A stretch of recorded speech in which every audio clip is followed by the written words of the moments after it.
Assalamualaikum warahmatullahi wabarakatuh. Waalaikumsalam warahmatullahi wabarakatuh. Alhamdulillah alladzi hadana ila siratal mustaqim.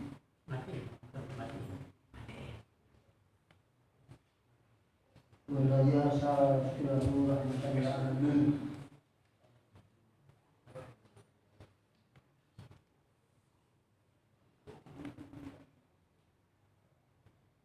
Walhamdulillah ala ni'amil ghafirah al-katsirah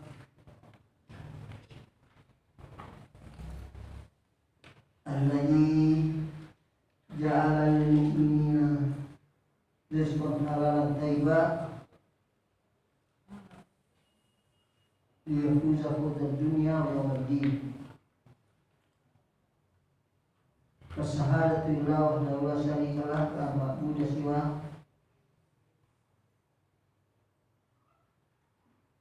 alladzi ilaihi turja'un summa antum tus'aluna amma kuntum ta'malun. Wa anna Muhammadan abduhu wa rasuluhu alladzi ja'ana bil haqqi wa hadana ila siratal azizil hakim.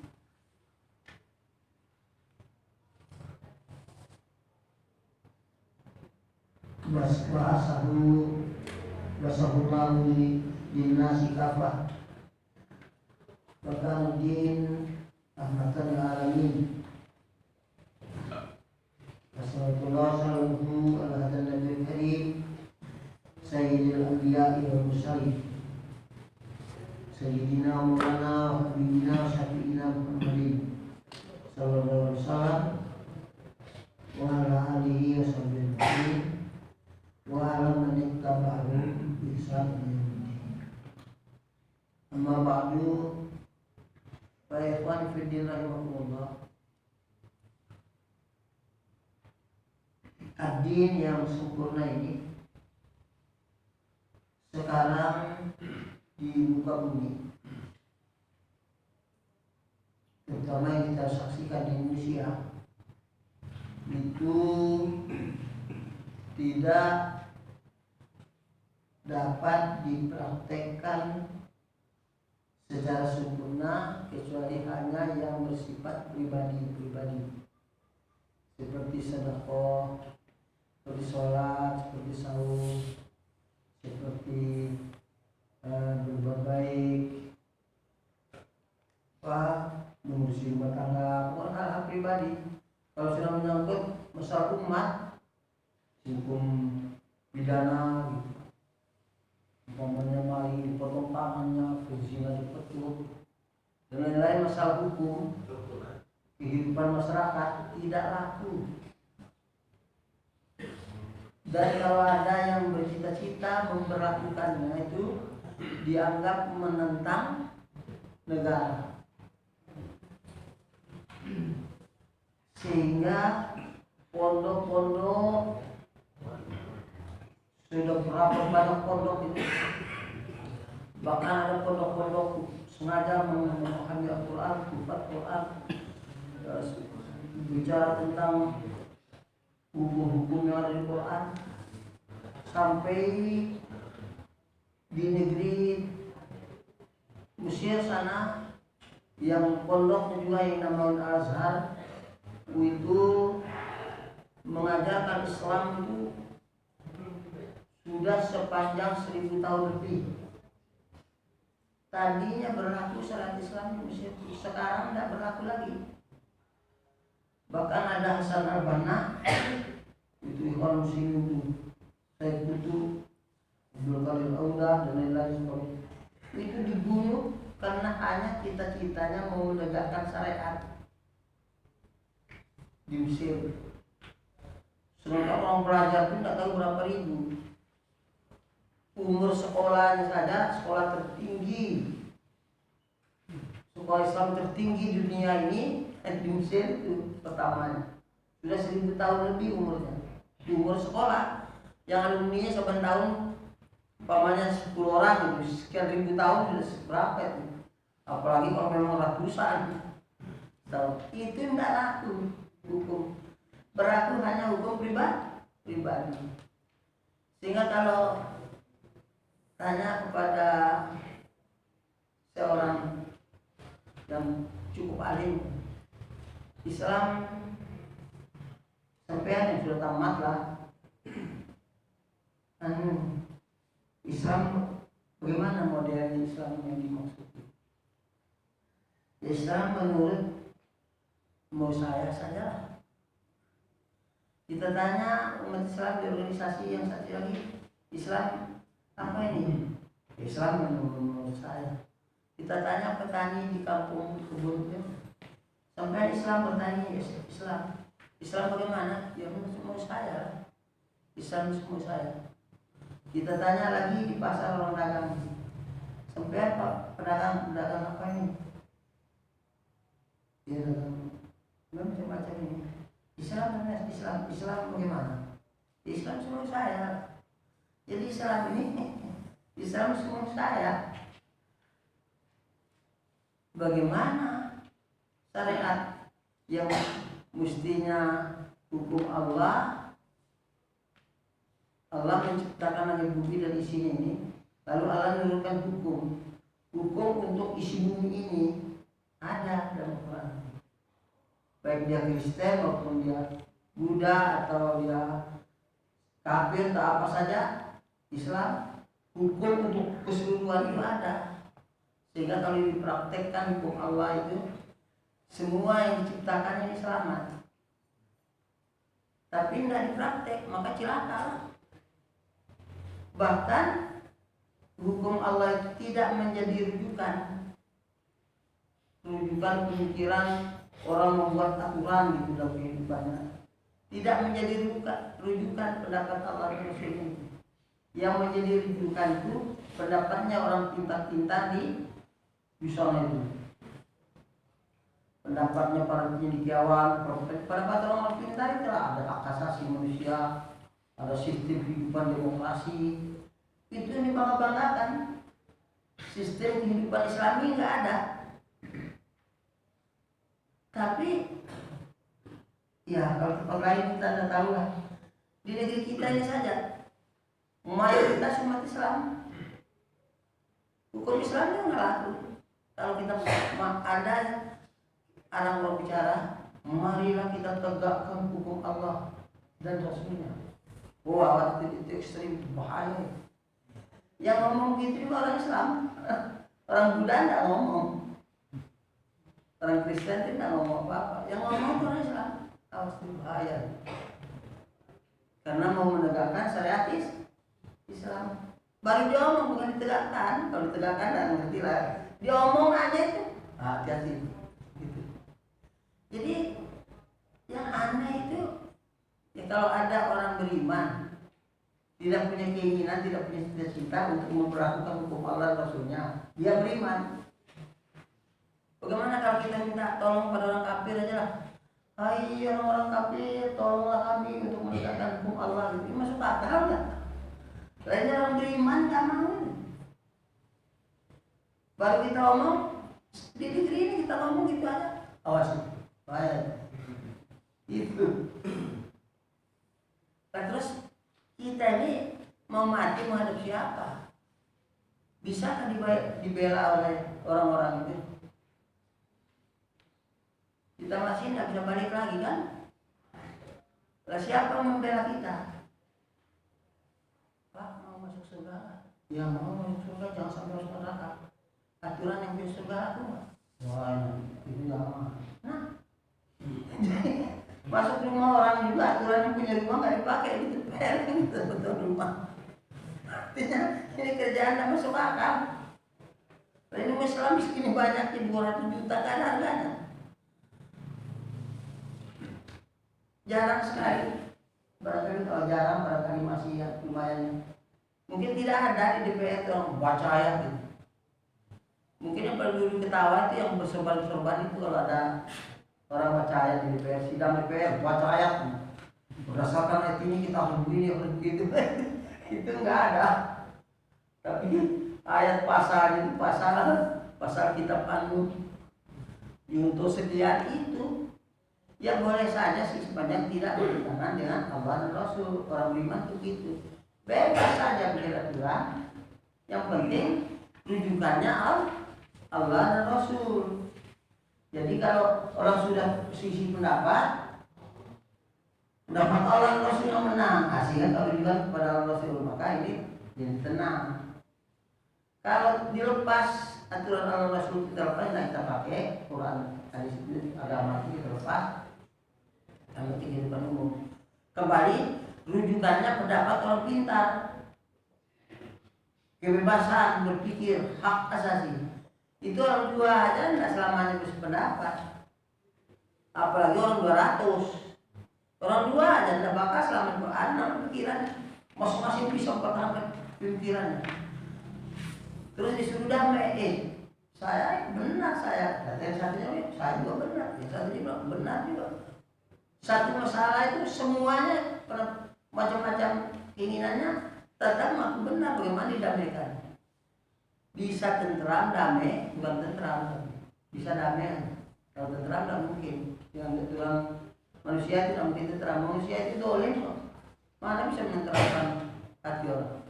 Kalau pakai keinginannya masing-masing. Insya Allah itu bisa tenang, bisa tentram, bisa bersatu gitu. Kalau diancam, kenapa saya gini, kenapa itu gini, uang nggak bisa ini, uang tengah, hanya bisa damai, gambar-gambar diancam, harus bersatu. Nah, bersatu itu diancam. Kalau nggak bersatu, awas.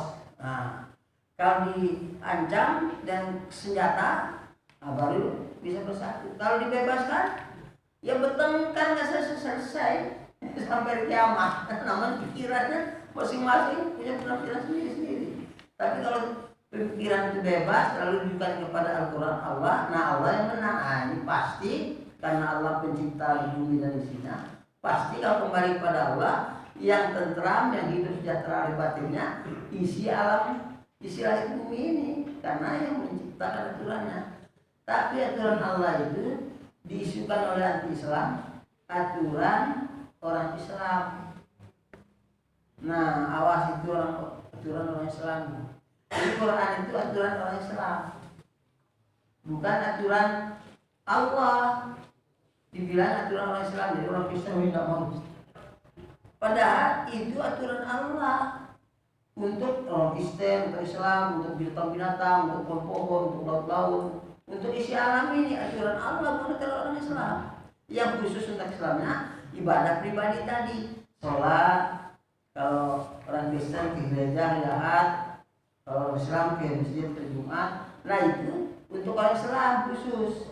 Kalau untuk umum tidak bisa untuk orang Islam. Kalau maling potong tangannya. Kalau bukan Islam nggak jadi begitu. Potong tangannya saya bukan Islam nggak jadi potong. Ya nggak bisa begitu. Hukum itu berlaku untuk umum. Nah hukum Allah dalam Quran dan Sunnah itu akan mensejahterakan makhluk yang ada di bumi ini, termasuk binatang juga, alam ini. Karena yang menciptakannya membuat aturan pasti untuk keselamatan yang diciptakan. Pasti itu artinya rasional, tidak bisa pakai dalil, secara rasional bisa.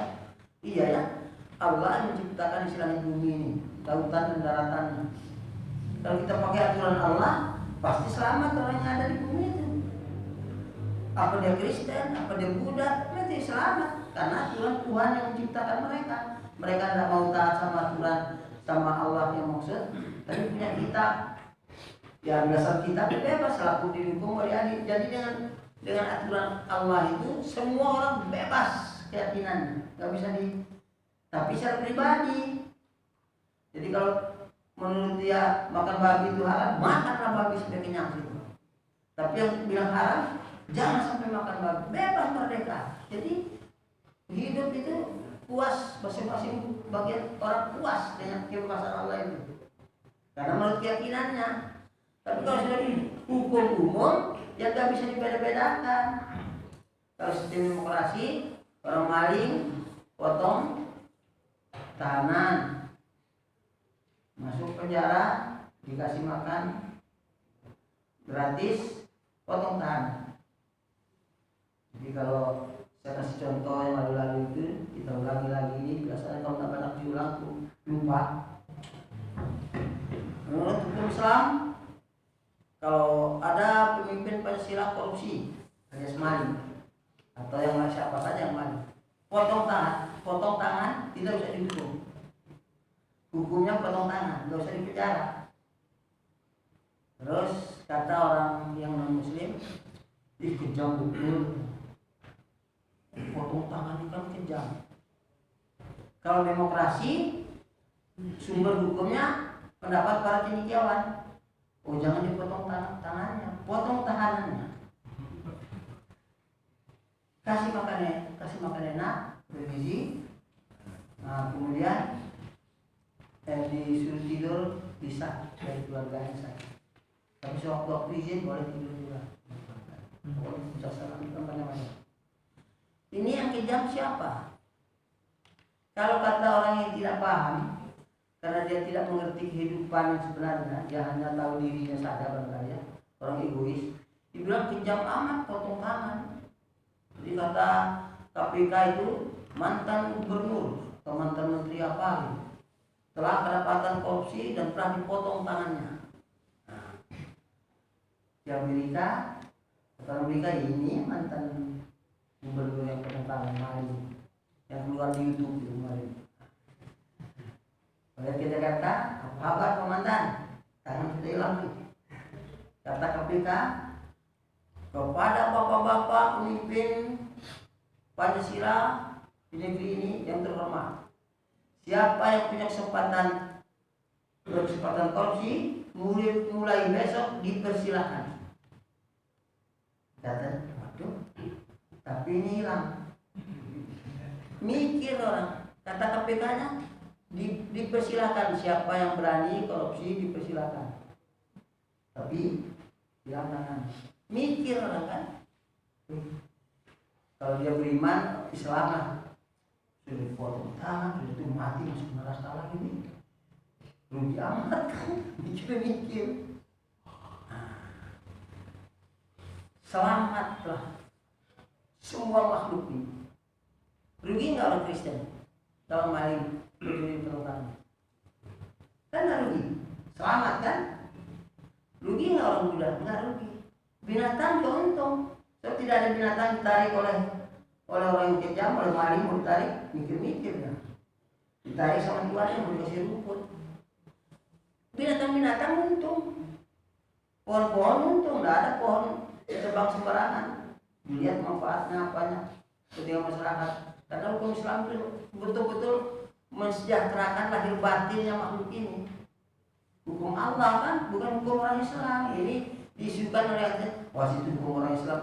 Jadi kayaknya apa ya? Yang hukum orang ini bukan hukum orang Islam, hukum Allah. Yang orang Islamnya yang ibadah pribadi itu tadi, orang Kristennya kayak gereja hari Ahad, orang Budanya kayak ketekong hari apa itu, di Sabtu berkali. Kitanya Jumat ke masjid, itu yang orang Islam khusus. Kalau umum masa Islam hukum Allah. Nah, maka kalau potong tahanan berapa dia? Merampok 200 juta lebih umat dirampok sama dia sendiri. Triliunan dikantongi, kurang ajar, itu kejam bukan main. Miskin orang dirampok semua. Ngerampok satu dua rumahnya kita bilang kejam orang itu. 3 rumah 4 rumah. Ini ratusan juta orang dirampok sama dia. Hak rakyat itu dari tombok ini kumpul dirampok sama kurang ajar itu. Kan kejam itu. Sudah merusak, kejam itu.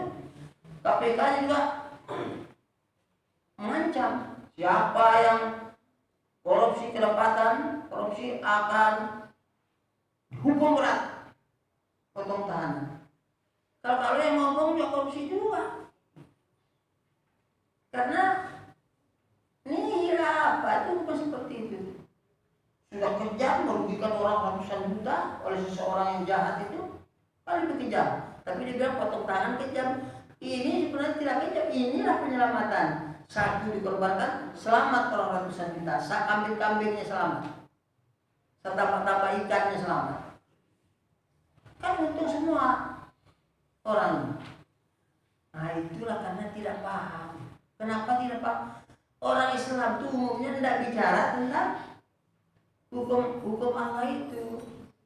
Bicaranya sholat, puasa, zakat, nanti bulan tahun Ramadan, lewat lagi lebaran, korban, ini potong kambing, balik lagi sholat, puasa, zakat, balik. Itu aja. Hukum Allah nggak laku, nggak ada yang marah. Bahkan kalau ada yang nggak usah marah lah, ngomong aja udah, itu ekstrim. Terus apa kita meminta tolong kami orang kafir, tegaklah hukum Allah? Loh, ini kewajiban siapa? Orang beriman atau bukan? Lah orang beriman ini mengancam orang yang menegakkan syariat.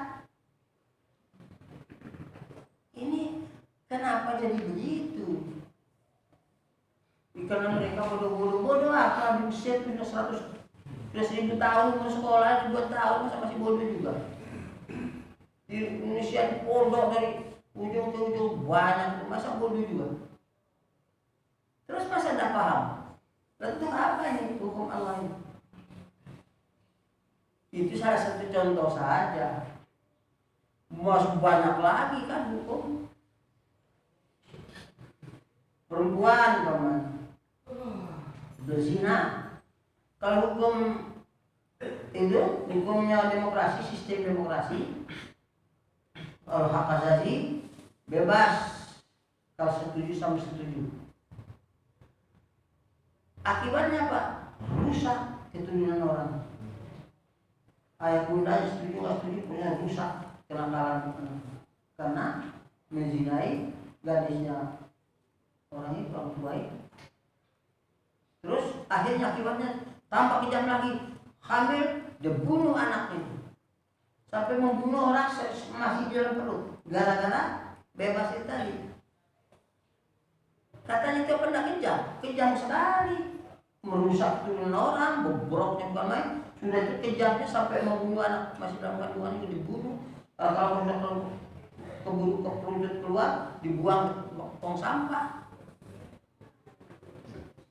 Kan bukan main rusaknya, gara-gara aturan itu tadi, sistem demokrasi dengan hak asasi segala macam itu.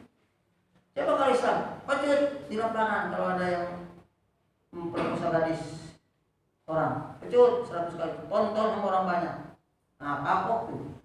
Selamat gadis Cina, selamat gadis orang Batak, selamat gadis orang Madura, selamat gadis golongan manapun, selamat semua dengan Islam. Apa itu bukan bagus? Kan indah sekali. Kok umat Islam tidak semangat menegakkan hukum Allah itu yang menjadi bingung, kita heran ini apa ada pengerti? Masa anda ngerti? Itu ayatnya jelas. Apalagi itu tadi dibaca sama Ustaz Sawian. Watasimu bil jami'an wala tafarraqu. Nanti bersatu, jangan berpecah belah. Ini golongan A dan golongan B berpecah belah, nggak mau bersatu, atau nggak tahu caranya bersatu. Saya pernah menanya kepada seorang kiai di Jawa Timur bersama berwilayah satu mobil ke tempat kiai. Saya tanya, saya sampaikan, Pak Yai, al-yawma akmaltu lakum dinakum dan seterusnya itu, nampak Kiai kan, kita bisa baca cuma depan saja. Sempurnanya diri itu sampai bagaimana kita makan, bagaimana kita tidur, bagaimana kita bangun. Diajar saya lengkap Islam itu. Al-yawma akmaltu lakum. Sampai bagaimana kita pakai baju, bagaimana kita mandi, bagaimana kita masuk toilet, bagaimana tidur dong. Diajar semua, saking lengkap Islam. Oh iya. Cuma saya sampai hari ini heran dan bingung. Kenapa saya bingung? Allah perintah kita dan Rasulullah perintah kita wajib bersatu, haram berpecah belah. Kata siapa? Kata Allah dan Rasul. Kok caranya tidak dikasih tahu oleh din yang sempurna ini? Sementara masuk WC dikasih tahu cara, tidur dikasih tahu, makan dikasih tahu. Kok wajib bersatu, haram berpecah belah, diancam oleh Allah dan Rasulnya. Berpecah belah itu diancam neraka. Caranya bagaimana ya Allah dan Rasul? Sekarang sendiri aja Pak Kiai. Ini yang saya heran Pak Kiai. Saya mendengar jawabnya Pak Kiai. Sepatah nggak jawab. Nggak bisa jawab kan? Oh dia tahu. Dan itu rasional. Orang kafir saja, setan saja pemimpinnya umatnya Pak. Umat setannya bersatu. Setan ini umatnya bersatu. Saking pentingnya bersatu, Allah dan Rasulnya nyuruh kita bersatu. Haram berpecah belah. Caranya gimana? Karang sendiri apa iya? Terus saya tanya itu, karang sendiri. Sholat siapa wajib punya Allah Rasul? Caranya karang sendiri. Apa iya? Masuk akal gitu. Udah sampai dalil lah. Saum perintah siapa? Perintah Allah Rasulnya. Caranya karang sendiri. Dari jam 1 malam sampai jam 1 siang. Apa iya? Kok ini bersatu aja diancam neraka berpecah belah. Karang sendiri sekarang katanya maktulakum akmalukum dinakum. Ini apa benar apa enggak ini? Apa lupa bahwa ancaman yang tidak bersatu itu neraka? Itu jelas ayatnya jelas kita sudah terangkan sudah. Sampai kita tidak usah baca-baca ayatnya lagi. Hadisnya jelas Allah mengancam azab gitu. Hukumnya seperti orang musyrik itu berpecah belah, bergolong-golongan. Justru itu yang banyak, mereka kan heran. Masa dunia ini semua setuju demokrasi? Berapa kiai itu di Mesir setuju demokrasi? Orang mau menegakkan syariat dibunuh di Mesir itu. Siapa yang bunuh? Orang yang sudah pulang pergi naik haji, pemimpin Mesir itu. Bukan orang Buddha. Kan aneh ini. Tapi ini kenyataan. Kita mau apa ini? Kita memihak kemana ini? Pemikiran inilah yang membuat terpaksa walaupun sedunia sudah nggak mau lagi kehalifan, kita hubungkan kehalifan demi kesatuan umat. Kita ada di Jepang, semua umat di Jepang itu kita usahakan supaya bersatu. Kita ada di Indonesia, semua orang Indonesia itu kita usahakan supaya bersatu. Kita ada di Amerika, kita buat orang Amerika siapa saja mau kafir mau bersatu. Supaya mereka mendapatkan sejahtera lahir dan batin. Bukan mau merebut kekuasaan orang, bukan. Kekuasaan itu bukan di tangan penguasa, kekuasaan itu di tangan rakyat. Kalau rakyatnya bilang besok kita bikin negara monyet aja, jadi monyet negara itu, negara monyet. Itu terserah rakyatnya kan. Jadi kita ini bukan mau merebut negara, merebut kecil orang itu kita kelahi. Apalagi negara orang mau direbut, tidak ada itu. Cuma kita mengajak umat yang ada di suatu tempat itu, apa negara, apa kampung, apa nama umat yang ada di suatu tempat, kita ajak berpikir supaya selamat dunia akhiratnya. Kalau mau kita mempraktikkan, dan kalau tidak mau itu terserah, kita tidak memaksa orang lagi. Kalau hafid tidak ada paksaan. Tapi ini bukan ada paksaan memaksa orang, dia sendiri tidak mau berusaha ke arah itu. Dia katanya orang Islam. Bahkan kalau ada orang berusaha ke arah itu, dia bilang awas itu ekstrim. Bahkan bingung gitu. Nah, ini kenyataan ini mau diapain ini? Kita ini kasih sayang, makanya sudah bilang sama Mabes Pusat. Khilafah Muslimin itu membebaskan siapa saja, tidak ada anti-anti kita, tidak anti siapa yang tidak pakai anti-anti. Ini Islam ini begini, kita ajak umat mau kita orang kafir, tidak anti orang kafir. Sayang, kasihan sama orang kafir itu, sehingga kita ajak beriman. Tidak mau, tidak apa-apa dia mau ke neraka, tidak apa-apa. Tidak kita benci sama orang. Tapi kalau kita dipaksa jadi kafir, berantem kita sebunuhan tentunya. Kalau dipaksa kita jadi kafir kan, kita tidak paksa dia, masa kita mau dipaksa? Tidak, bebas saja. Maka saya bilang, kalau dapat muslimin membebaskan semua orang dari segala keyakinannya, bebas. Yang penting kita ada bersatu. Maka di khilafah ini ada warganya non muslim, ada juga yang muslim, ada juga non muslim, ada daftarnya. Kalau kita bebaskan semua orang, terus ya muslimin dari bebaskan, berantem. Saya sudah bilang begitu. Ya tapi mau apa kita hidup ini? Tidak ada gunanya. Mau masuk surga? Iya. Hukum punya surga? Wah, yang punya cara itu lah. Terus bagaimana? Apa kita ini jadi orang udah beres kalau otak kita itu? Apalagi baca-baca dalil, ini usah pakai dalil, secara rasional saja. Kok kita katanya hamba Allah? Yang disebut Tuhan itu apa? Kita la ilah, tidak ada ilah, tidak ada Tuhan itu illallah kecuali Allah yang Tuhan. Apa ilah itu? Kata Allah, afara'aita man ittakhadha ilahahu hawahu. Muhammad, kamu lihat nggak orang yang menuhankan hawa nafsunya? Terus kalau orang Kristen, orang kitab tuh ittakhadhu ahbarahum wa rubbanahum arbaban min dunillah. Rahib-rahib mereka, pendeta-pendeta mereka dijadikan tuh Tuhan. Kata si Adi bin Thaim, dia apa nama itu? Dia itu sudah seorang Kristen. Kita tidak menuhankan pendeta-pendeta rahib-rahib kami, tidak. Apa kamu kalau diperintah walaupun tidak sesuai dengan kitab, apa kamu tidak ikut? Oh iya, kalau kita diperintah, ya itu kita ikut walaupun tidak sesuai dengan Quran, ikut juga. Berarti kamu menuhankan dia. Maka kalau bilang sudah banyak orang, apa kita tahu lihat orang menuhankan hawa nafsunya. Jadi Tuhan itu adalah sesuatu yang ditaati walaupun tidak cocok dengan kitab, dengan isi kitab. Itu namanya Tuhan. Siapa tunduk kepada sesuatu walaupun tidak cocok dengan sumber Alkitab, mau juga taat, itu berarti menuhankan sesuatu itu. Jadi Tuhan itu ialah tempat taat tanpa bersumberkan Al-Quran orang beriman. Namun Tuhan kalau orang Kristen itu tanpa sumbernya kitab, taat sama pemimpinnya tidak bersumber kitab, namun pemimpinnya itu Tuhannya. Syirik tidak diterima, kita bilang Allahu Akbar sampai Assalamualaikum, Allah kecil lagi. Kan repot nih. Dan ini kenyataan. Kita mau bantah bagaimana? Kita mau marah juga. Ya iman masing-masing bebas, kita ada paksa iman orang. Cuma kalau kita tidak ada andil untuk mengajak ke arah itu, wah kita jangan main-main, mati kita tidak bisa balik. Sehari di akhirat itu 1000 tahun dunia kata Allah.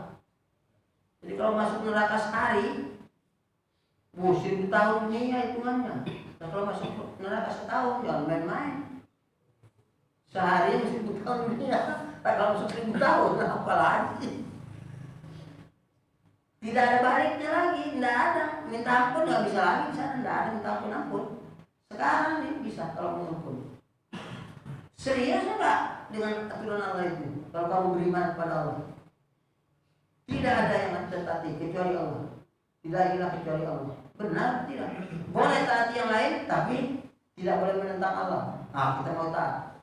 Maka dalam Islam, semua aturan itu bikin sesemaunya. Yang penting jangan melawan Allah dan Rasul. Itu saja, bebas. Lampu hijau, lampu putih, dibikin keselamatan, taati. Dan bisa kita bilang, oh di buku hijau ada di Quran, lampu merah dan di Quran. Tidak bisa bilang begitu. Itu tidak bertentangan dengan Quran, dengan Allah Rasul. Bikin saja aturan itu. Tapi kalau bertentangan, LGBT boleh. Lah itu baru monyet saja tidak boleh LGBT. Nah, kalau pakai sistem demokrasi Pancasila ini, demokrasi hak asasi, tidak, orang Pancasila sejati tidak bisa membantahnya karena dia cocok dengan demokrasi. Tuhannya yaitu orang-orang pintar itu dikawannya, maka dia tidak bisa bantah. Jadi lebih benar dari monyet. Saya bilang ayam jago aja disuruh LGBT itu berantem. Kita tidak bisa bantah karena kita demokrasi. Coba kalau Islam menurut kitab, kalau khilafah, sistem khilafah, sistem demokrasi diganti dengan sistem khilafah, bukan khilafah Indonesia. Nggak ada khilafah Indonesia. Negara Islam Indonesia nggak ada. Nggak ada itu. Khalifah negara Madinah nggak ada. Khalifah itu rahmatul alamin, kelanjutan Nabi. Khilafah alamin hanya dua. Nabi Mekah nggak ada. Nabi Muhammad itu rahmatul alamin, nggak ada. Nabi Mekah, Nabi Madinah nggak ada. Islam Indonesia, Islam apa lagi? Nggak ada Islamnya rahmatul alamin. Kok nanti juz itu? Siapa yang mau turut, yang nggak mau, ya nggak apa-apa. Tapi tunduk. Jangan dibawa pada nafsunya, menang nafsunya, kalah kitab, itu yang jangan. Kan indah. Jadi orang Kristen melihat kitabnya dia, karena ada dia percaya itu jangan, menyimpang ya jangan. Kan indah merdeka. Jadi orang itu sadar, bersatu itu sadar, karena masing-masing mau mempraktekkan keyakinannya secara sadar. ada pun hukum, ya jangan melawan Allah. Allah lebih, masa ada yang lebih bijak dari Allah, lebih adil, maha bijak, masa ada. Tentu tidak ada manusia yang lebih adil, lebih bijak, lebih bijaksana, lebih segala macam. Allah yang tidak bisa dilawan. Maka kalau pendapat kita ini boleh bebas berpendapat macam-macam, bikin aturan macam-macam boleh menurut Islam. Yang penting jangan melawan Allah, kan indah, bebas. Indahnya itu. Maka kapan ya bisa sistem demokrasi itu diganti dengan sistem khilafah? Tapi bukan khilafah Indonesia. Seperti sekarang itu ada khilafah Irak. Mana ada khilafah Irak? Enggak ada khilafah Irak itu. Nah, cuman karena sudah salah tafsir, khilafah itu mau merebut kekuasaan, padahal umat yang punya kedaulatan mempraktikkan ajaran Islam. Apa di negara, apa tidak negara, apa di gunung, di mana aja terserah aja. Yang penting ada kedaulatan, kekuasaan. Orang beriman dihukum umatnya secara iman, kan indah. Nah, inilah kita punya misi, karena tidak mungkin kita mengharapkan, hai orang kafir tolong kami menegakkan syariat Islam, ya tidak mungkin. Kan bukan kewajiban mereka, kewajiban orang beriman. Ada orang beriman tidak merasa berkewajiban, ini beriman model apa itu namanya? Kita tidak bisa diberi nama, kriteria apa, tapi kita tidak paham kalau itu. Masa dia beriman tidak ada keinginannya menegakkan hukum Allah yang maha adil, yang maha bijak, tidak ada mau menegakkan hukum orang-orang aja. Nah, lucu. Nah, inilah maka kita harus berjamaah itu. Ternyata setelah kita selidiki, sebabnya karena umat Islam berpecah belah maka hancur. Tidak karena bodoh.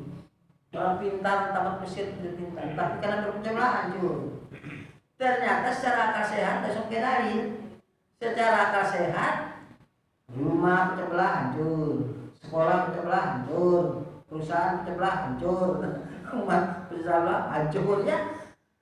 Hancur Islam ini. Kenapa? Apa sebabnya? Ya sholat pada bodoh mereka. Enggak, pada pintar tapi berpecah belah. Maka tadi dibaca oleh Pak Sarian tadi, Ustaz Sarian, ayatnya itu.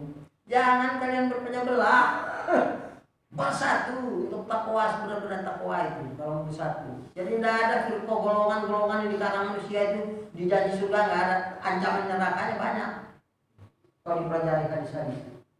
Masa Allah perintah kita taruh sendiri cara. Ya demikian. Kalau dipanjang-panjangin nanti habis waktu. Lebih kurangnya mohon maaf.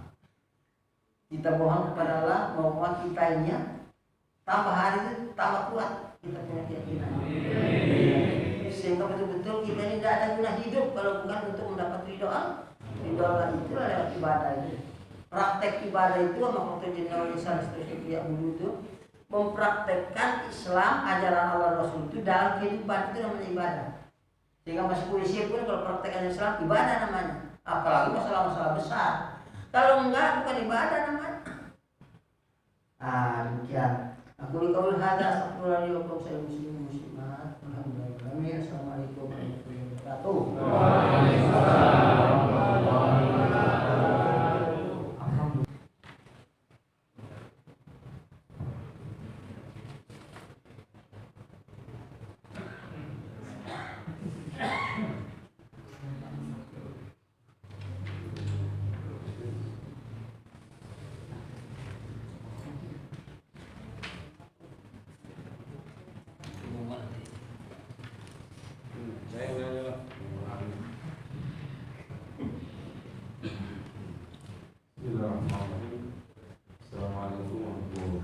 Waalaikumsalam warahmatullahi wabarakatuh.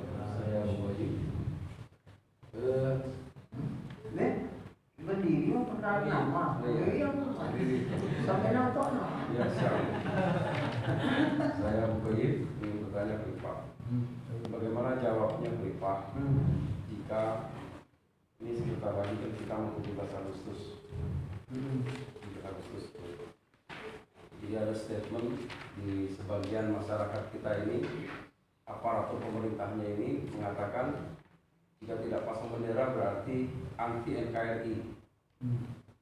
Kira-kira jawabnya yang pas itu buat mereka aparat yang masih bodoh-bodoh itu seperti apa Pak? Terima kasih. Kalau tidak naikkan bendera anti NKRI. Oh, jadi kalau anti NKRI berarti anti Pancasila. Nah, iya. Itu kan jawaban benar, itu kan pendapat Bapak. Itu jawaban benar. Dan dia bilang, iya kan pendapat ya sudah, waktu kalau pendapat Bapak begitu, terus saja pendapat Bapak begitu. Kita mah nggak begitu bilang. Kita mah itu mah kewajiban pribadi bangsa Indonesia itu mah. Bukan kewajiban organisasi, kewajiban pribadi bangsa Indonesia. Ada yang di kantor, ada yang di sekolah, ya itu mah terserah itu. Kita mah nggak pakai anti-anti, Islam itu nggak ada anti-anti. Anti itu kerjaannya kafir, anti kekafiran, kerjaannya itu bukan orang kafir, orang kafir atau di Mulia nggak apa-apa. Kita nggak anti-anti, nggak ada anti. Kalau anti kepada maksiat, nah itu kita anti maksiat. Ya jadi kalau saya ditanya di Bengkulu, menurut masyarakat kata camatnya apa kurangnya? Kalau sudah lupa aja. Pejabat mempertanyakan dalam pertemuan itu. Coba kita minta bagaimana pandangannya Pak Ustaz? Kata orang-orang bahwa orang Khilafah itu tidak mau menaikkan bendera. Oh, dia bilang ada kewajiban wajib naik bendera kan? Ya pokoknya informasinya begitu. Saya bilang jawabnya begini. Saya lihat kalau orang naikkan bendera itu jam 7 atau jam 8 tuh. Matahari sudah keluar, bukan jam 4 subuh bukan. Matahari sudah keluar jam 7. Pak, sudah baik keluar. Itu kita jalannya ada bendera di sana. Ada tiangnya, kita lapangan. Yang naikkan bendera itu atau 3 orang atau berapa orang tuh. Oh, itu jalannya sih. Jalannya jalan biasa, jalan waktu sama-sama umat bendera. Gitu umat bendera naik sampai di atas. Wah, sampai di apalah ucapan salut pada bendera itu. Sudah sampai di atas turun. Kita malah panas, tidak dikasih air minum, tidak dikasih roti. Enak kita korban pohon mangga, kita bisa petik mangganya juga. Daripada kayak anak kecil sih, jalannya sudah berubah, tahu turun ya itu juga. Ya sudah deh, yang dapat gaji aja lah, daerah kita dapat gaji. Masih lumayan, orang-orangan di sawah, kalau ada burung pipit panah, burung makan padi itu ada orang-orangan dibikin di sawah. Ditarik-tarik, lari semua, masih bagus itu. Kalau harganya masih, kalau itu penghormatan jiwa, ya tapi kalau sampai berupa jalan kita semua, kayak anak kecil, ya sudah yang punya gaji-gaji yang jalan, yang itu ketawa itu, komandan Koraminya, ketawa. Ya habis, ya, kan bukan wajib, belum tentu yang naik bendera itu. Yang korupsi itu tidak pernah absen naik bendera. Yang koruptor itu, yang disebut-sebut kita tidak pernah dong korupsi, tidak pernah tipu orang. Dia itu yang naik bendera hormatan itu yang korupsi itu kan, yang mendolimi rakyat itu. Bukan bendera itu tanda, bendera itu tanda bangsa Indonesia. Jangan pakai bintang-bintang, itu Amerika benderanya. Kalau Indonesia merah putih, itu tanda saja. Jadilah pagi-pagi dinaikin, sudah selesai, jadi urusan kan. Nah, jadi biasa-biasa saja lah. Jadi enggak penting amat gitu. Bukan itu kesadaran berbangsa itu di bendera, bukan. Di bagaimana dia keyakinannya, apa dia merusak enggak dalam kehidupan negaranya. Bendera-bendera itu perang, benderanya paling depan sebagai tanda aja bagus itu. Tidak pakai istilah macam-macam. Manfaatkan saja seadanya kan. Tidak usah terus kalau bendera anti pemerintah. Itu kan pendapat kamu yang tidak punya dasar. Begitu. Jadi yang mau hormat lah, yang lain apa-apa, tidak ada masalah. Jadi biasa saja. Pancasila aja mau dirubah sama orang DPR. Pancasila mau ribut orang. Tapi kalau tidak melakukan praktekkan Quran, tidak ribut. Tapi kalau Pancasila mau dirubah sedikit aja, wah ribut lah. Padahal kalau Pancasila dan sistem khilafah jalannya 100% Pancasila itu belum berlaku. Nggak bisa digoyang-goyang kalau pakai sistem khilafah. Kalau pas sistem demokrasi, ya ribut terus, tidak selesai. Karena masing-masing bebas pendapatnya. Rujukannya pendapat orang ya, sama saja, ribut terus. Harus diancam, baru tenang.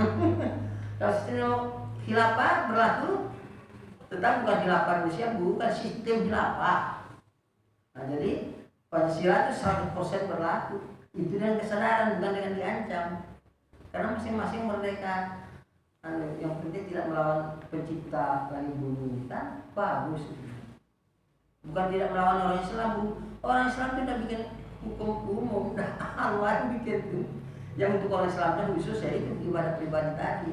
Sama dengan orang petekong, ibadah pribadi petekong, sama orang Kristen yang gereja ibadah pribadi itu kan tidak ada urusan dengan yang lain. Bebas saja, kan enak itu.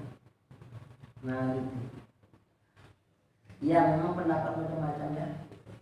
Ya saya pernah jawab begitu di depan para pejabat di Bengkulu. Jadi saya bilang tidak usah lah. Begitu-begitu aja di urusan ini lah, orang itu miskin apa lapar apa makan apa tidak, itu coba diurusin. Cuma jalan tegak, wah menyelah sekian menit turun udah ngelak nggak dapat apa-apa. Toko ditutup begitu. Ayah, saya bilang. Yang nilai tinggi lah kita ini. Nah, ada pun bendera wajib padanya, karena kalau ada bendera nanti dikira orang mana. Kalau Indonesia kan Indonesia apa kita tahu kalau ada bendera penting juga. Tapi caranya itu bukan itu. Masa karena bendera kita berbuat bukan karena bendera. Berbuat ya amal kita untuk keselamatan umat. Ya bagus. Di bawah guyon saja kalau yang itu bukan akidah itu. Ya bawah guyon. Tapi yang perlu ditanyakan juga supaya kita jangan serius banget. Nanti serius banget, tadi pengecut nanti malah. Udah bisa takut yang begitu mah. Ya, biasa aja. Orang naik bendera itu belum tentu, masa itu tanda sadarnya orang. Enggak lah. Enggak ada data-datanya, enggak ada ke arah itu. Kalau berontak lain lagi. Kalau dulu saya ya berontak. Memang ngebom di mana-mana, iya dulu, tapi sekarang khilafah enggak. Mungkin banyak orang bilang, oh itu cuma pura-pura aja itu. Padahal mau berontak juga, oh enggak. Kita karena kesadaran.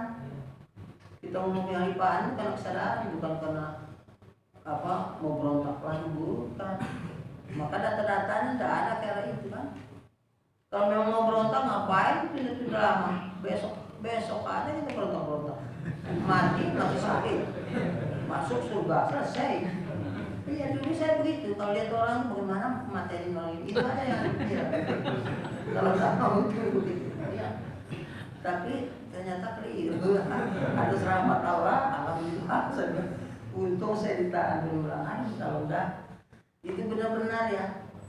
Ancaman neraka yang berat itu. Firqah itu. Padahal NII itu. Atas nama NII. Gampang kata orang NII itu ya, ini kerjaan saya. Nyawa juga halal, apalagi harta. Jadi nipu ngerampok itu biasa. Nyawa juga halal, apalagi harta. Seolah tidak ada yang benar, nggak tahu sudah kita di penjara, oh ini salah ini. Hak orang nggak kita kasih, kita katanya Islam. Hak orang kita rebut. Repot tuh. Tahu belum tadi. Untung saya belum mati dulu. Kalau ingat-ingat itu ngeri juga. Sudah sampai pernah di stand itu ujungnya sudah nempel di sini, ingat dulu komandannya bilang tembak, mati sudah. karena saya hitungnya mati Said, tersenyum saya, mati baru dengan gadis cantik yang kentutnya harum. Kata kemarin, jangan. Dia tuh kayak mati Said tuh, kita siksa di dunia ini saja. Mandanya, sudah gak jadi mati Said. Iya, sekarang itu bukan itu lagi. Ya itu kalau NII dulu begitu, saya begitu. Saya terus terang begitu. Mereka juga tahu. Kata Amnesty International dia, untuk saya itu arti PBB itu 100 tahun lagi baru diturunin. Kata Amnesty minta pendapat tidak saya dilakukan. Karena saya mengikuti Mengkoto Suryo, pemberontakan NII pertama yang Mengkoto Suryo. Kedua, pemberontakan NII kedua saya pemimpinnya. Nah, sudah gitu. Jadi kata setelah saya ditangkap bulan orang Amnesty itu datang mewawancarai pas saya disiksa yang nama Amnesty International itu hak asasi.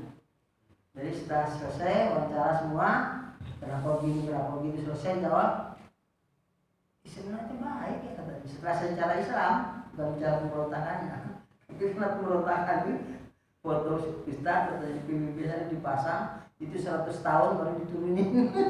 Jadi begitu ngomongkan Khalifah bukan Raja yang pertama marah Amerika sama Australia. Diumumkan di internet itu sama orang Malaysia. Sore-sore bilang besok kita berangkat setelah musyawarah musim mujahidin para mujahid. Ustaz kita bawa keliling. Di mana kita dengan ulama, di negara manapun kita parani, kita kasih tahu nih apa. Kita ajak bersatu, kita keliling. Biaya dari kami, dari Malaysia dan Filipina. Ini cerita. Tapi saya beat dulu.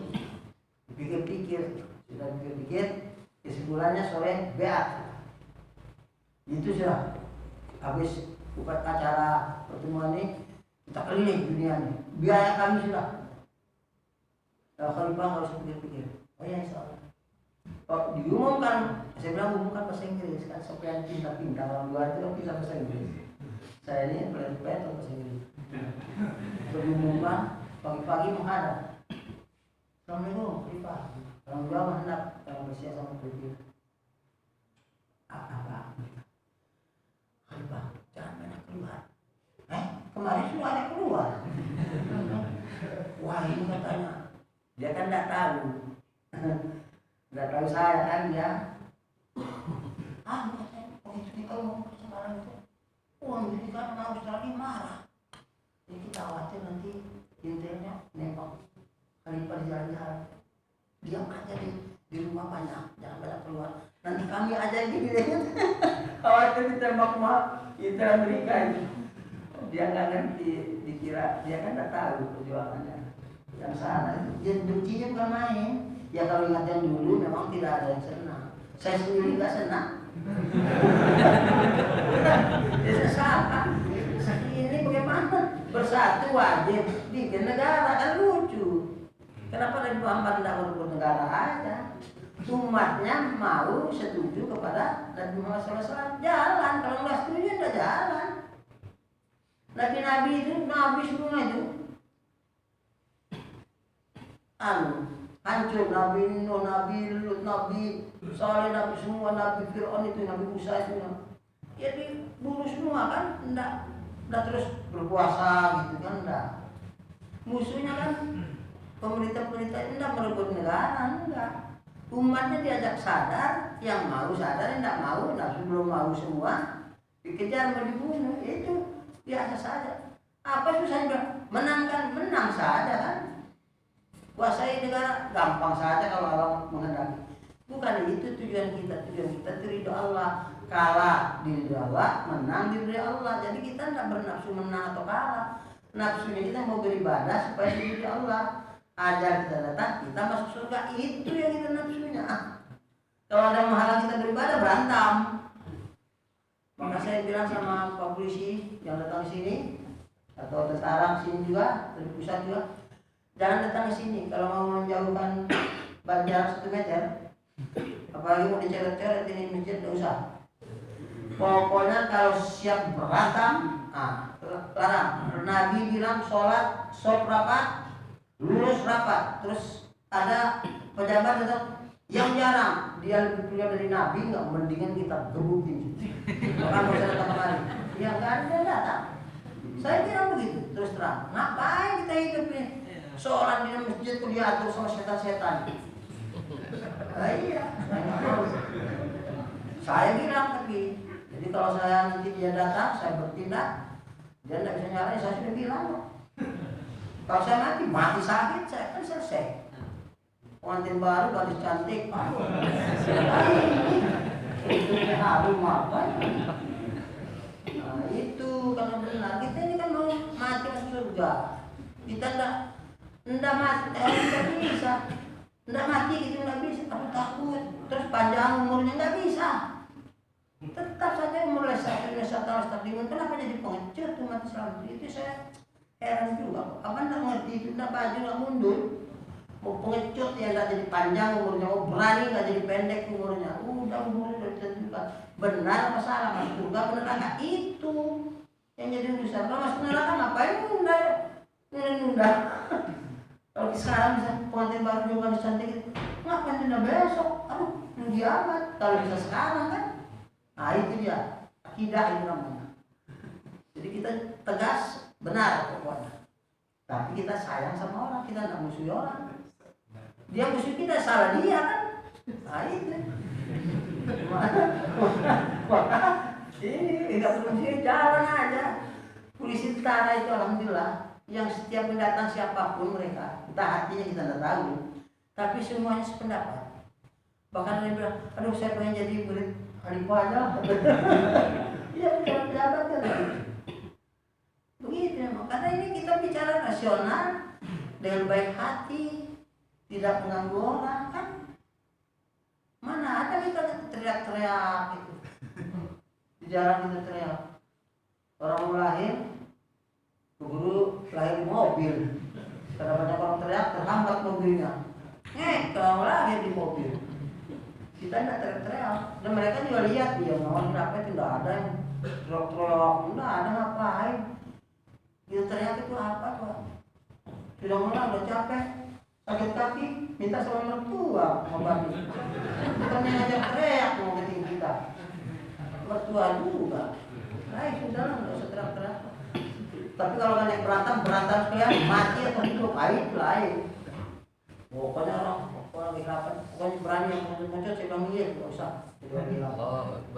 Berani gitu. Tapi kan baik sama siapapun, nah itu indahnya. Ya, jadi orang juga mikir, iya orang baik-baik. Kenapa kita musuhin orang baik-baik? Tidak.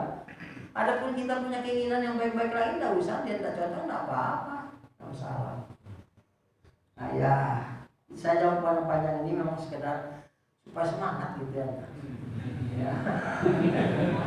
Oh iya, dari rumah tadi ya, lupa. Ini pagi dulu. Dari Umi tadi, si lupa anda kasih tahu tadi. Iya, usaha memang dia punya, dia sendiri lupa dia.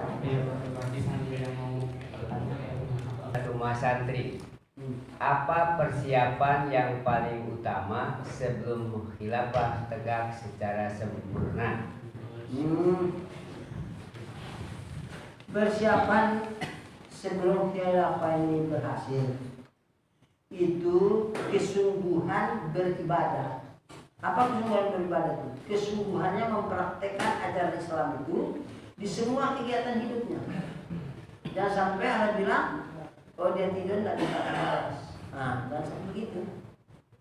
Karena kita tidak bisa debat, Allah sudah tahu sekarang. Saya ngomong ini, saya berniat ibadah apa tidak? Allah tahu seperti yang saya tahu, makanya, oh dia ngomong itu tidak minta suara. Allah tahu. Kalau saya minta berdua salah, Allah juga tahu dan bisa debat nanti. Maka yang penting sebelum kita berhasil itu kesungguhan mempraktekkan ajaran Islam di seluruh kegiatan kita, itu yang penting. Praktek ajaran Islam nggak pakai baju, harus membiasakan diri. Praktek ajaran Islam nggak apa istilahnya bangun tidur. Apalagi masalah lain kan, yang wajib yang sudah pokoknya tanamkan di hati kita sebelum kita berhasil itu kesungguhan mempraktekkan ajaran Islam. Sebab mempraktekkan ajaran Islam dalam kehidupan itulah disebut ibadah. Maka semua kenyataan yang ada ujian bagi orang beribadah. Ujian iman, karena yang beriman mau beribadah. Kalau tidak beriman tidak beribadah. Maka semua kenyataan ujian orang beribadah. Paham nggak? Nah, harus memahami. Nah, maka orang belajar harus memahami, karena derajat iman seseorang itu apabila dia terpenuhi. Jadi di sisi Allah itu orang beriman dan berilmu itu derajatnya lain dengan orang yang tidak berilmu. Maka ilmu itu dipelajari, tapi prinsip awalnya harus serius mempraktekkan ajaran Islam di seluruh kegiatan dia. Dan itu harus latihan. Nah, kalau saya contohkan diri saya, latihan cuma saya pakai baju ini. Saya tidak pakai bismillah, pakai kanan dulu dengan mengharapan bahasa Allah. Tentu saya pakai aja, karena sibuk, karena apa rasanya. Itu saya buka kurang ajar. Saya buka, saya caci maki iblis. Astagfirullah, kurang ajar. Pakai bismillah, biar kapok ini. Kalau kita tidak mau latih, banyak ibadah dan nikah. Tapi untuk ingat terus nggak bisa. Kita bukan mereka. Tapi persoalannya banyak lupa, banyak ingat. Itu persoalan perjuangan. Kalau banyak ingat lumayan. Tapi repot banyak lupa dan ingat. Lebih repot lagi lupa dulu, itu lebih bahaya lagi. Iya. Coba apa sih susahnya? Bismillahirrahmanirrahim. Apa susahnya? Kok Allah bilang kalau dia tidur dan minta balas? Apa dah gampang kan? Nah itu yang ditimbang nanti pahalanya itu bukan yang lain-lain, bukan kerjaan. Jadi harus latihan. Nah itulah yang harus dipersiapkan sebelum kita menang. Kalau itu belum ada, menang juga nilai kita tidak ada di rumah. Bukan menang di Allah Ta'ala juga bukan. Yang di Allah itu benar berniat ibadah itu yang dipersiapkan. Itu lewat latihan mempersiapkannya, bukan lewat apa banyak bukan. Latihan. Jadi yang lebih bagus belajar.